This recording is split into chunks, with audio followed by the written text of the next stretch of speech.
as I mentioned last night, we have to fail in order to succeed. Now, some of us have a deep sense of personal failure already with what we're trying to succeed with on this, within this paradigm. So I'm not talking about that sense of failure. That sense of failure is something that we have to explore so that we don't get caught up in the overextension of ourselves trying to compensate for that sense of failure. And so you have to be very careful here. Failure means it just doesn't work anymore. It simply is no longer working for us. And whatever criteria we present upon that, but the Buddha is talking about whether it's creating more struggle, whether it's creating more pain. And one of the ways that we have to fail is in our knowing. Now, that's huge. Here's what St. John of the Cross said about that, who was a mystic, Christian mystic. He said, in order to come to the knowledge you have not, you must go by a way in which you know not.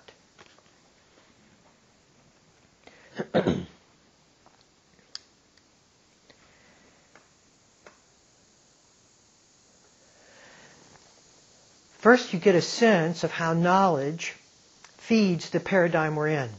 And as you listen to this, listen to the logic on which this paradigm grows and compounds the problem of its own struggle through the laws and strategies it tries to accomplish.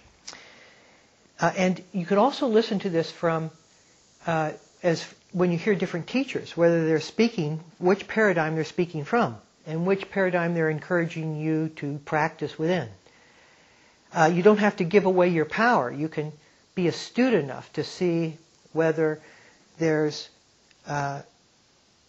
good dharma, meaning that it's going to be a dharma of transferring or translating ourselves into a different paradigm, or whether it's really subtly complicating the paradigm we're in. And now, knowing, when we know something, it's very fulfilling. It's self-fulfilling to know something. Why? Because we can carry it with us. Right? There's a continuity of knowing. And so I can tell you, if I'm knowledgeable, I carry that with me as a storehouse. And if other people appreciate our knowing and will ask us about what we know, and pretty soon we'll become a teacher or a professor or something of that sort.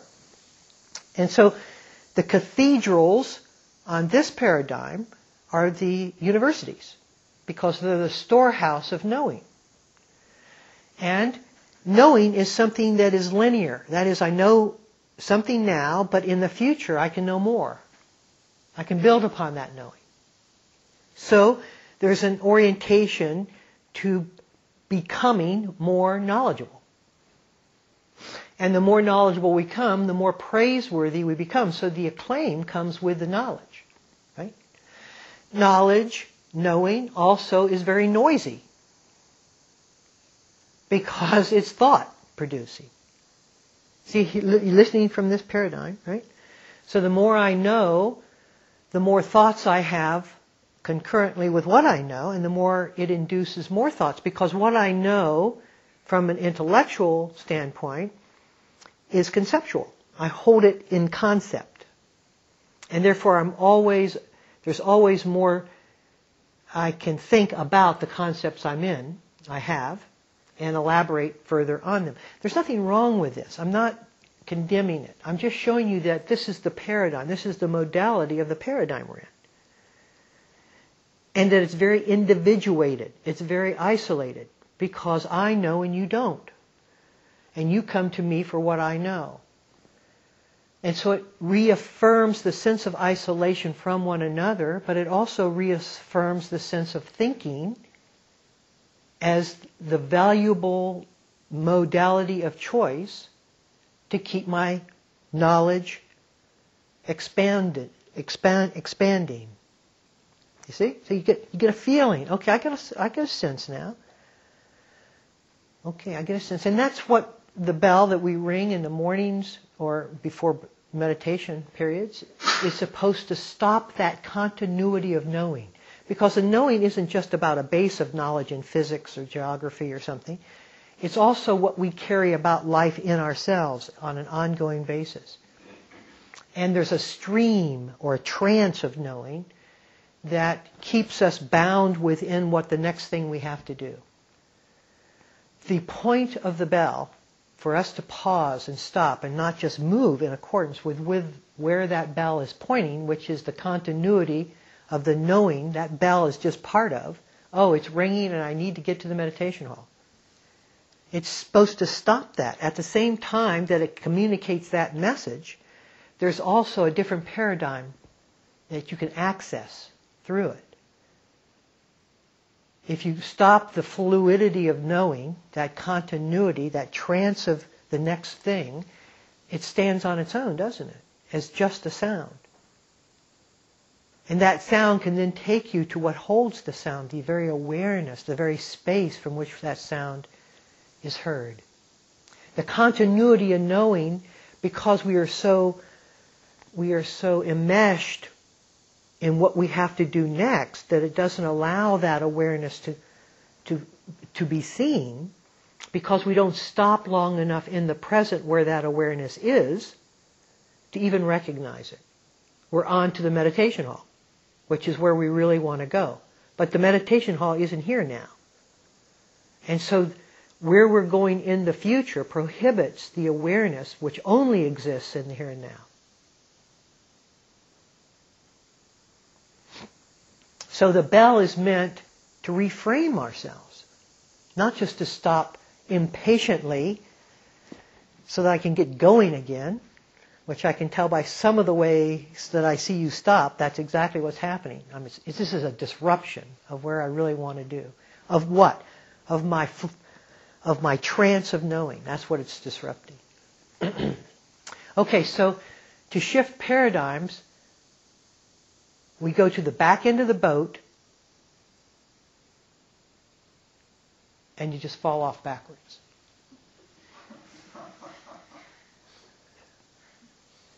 So what do I mean by that? We now enter the unknowing. The unknowing. No longer held within the trance of knowing.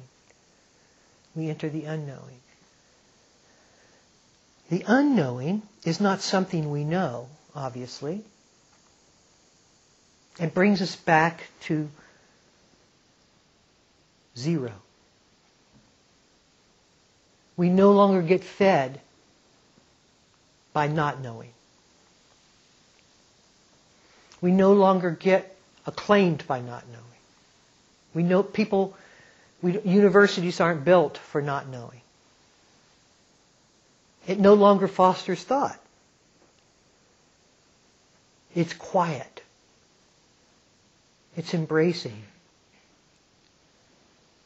It's confirming. What does it confirm? It confirms life, because there's no knowing in the way. There's nothing separating ourselves out from. There's no medium to protect ourselves from. It's life. Life arising. And it takes some degree of courage to enter this. And exactly, that's why I use the image of falling off the back end of the boat. You can see yourself doing it. So wait a second now. I mean, is the water deep enough? Is it too cold? Maybe the water's too cold. Maybe there's a shark down there. Or maybe just a snapping turtle. I need to check all this out before I... No, it's just like... Whew, right? It's like off the back end.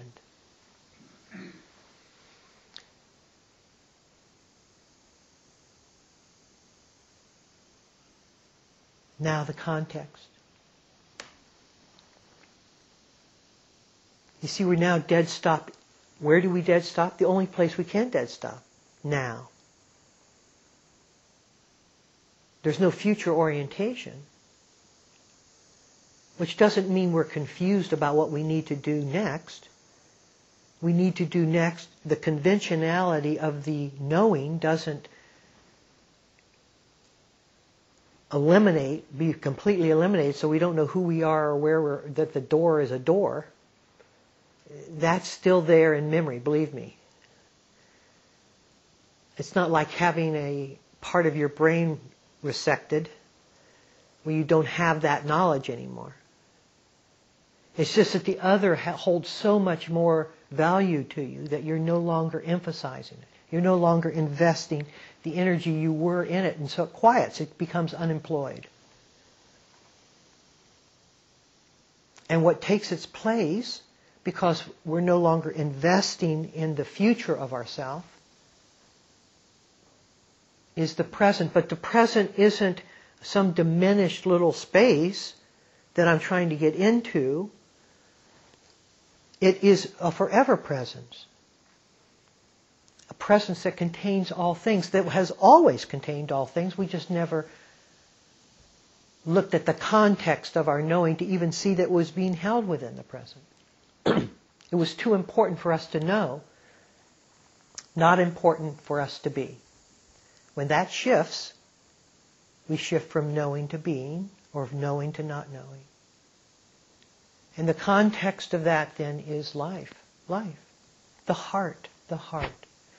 An organ arises. An organ is known that remains in the background within our knowing.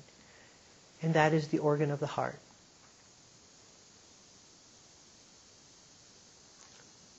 Are you willing to feel tender? Are you willing to care?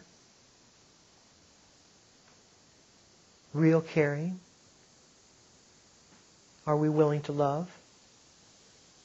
Are we willing to be affected by life? Our knowing won't allow that. My knowing knows how you should be. It doesn't really care how you are. When I drop the knowing, I'm left with what you are. And the impact that has on me is that there's an empathetic, there's a merging, a connectedness.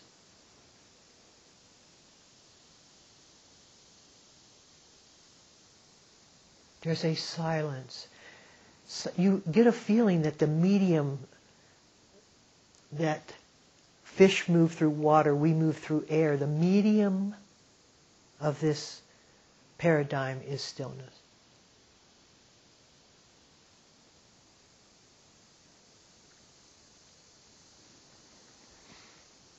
It's the life source, in much the same way as water and air is the life source for fish and mammals. The life source of this new paradigm is stillness.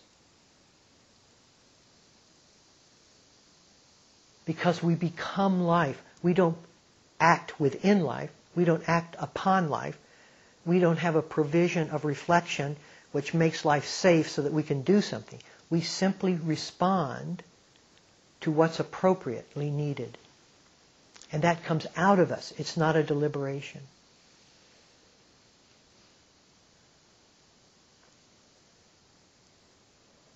And so to come from the knowing to the not knowing requires us testing those waters when we're still together. Most of us like to kind of be at the edge between stillness and the knowing that we're still. Oh, look how still I am. We keep affirming the me who's still. God, I'm really still now. This is really great. Maybe I can be still next time. We even think futuristically in stillness. We like the boundary. We like our cake and eat it too. What would it be like to go into the stillness without reservation? What would it be like just to come abide in stillness? Some people touch it and go back to noise. Wow, that was amazing. God, I can't believe what happened to me. I have to tell the teacher about that. Oh my God. I'll journal it. I'll journal it. That's what I'll do. Right? We touch it, it's like a barbed wire fence. No, an electric fence. we go back to the center. All right. Some of us like to stay on that margin and talk about it, keeping ourselves affirmed, but kind of on the edge at the same time. So keeping ourselves in place even as we touch the silence from time to time. Okay, but why don't we turn, just think, let's fall off the back of the boat instead of just looking at the water at the end of the boat or putting our hand in the water. What about just falling off the back end of the boat?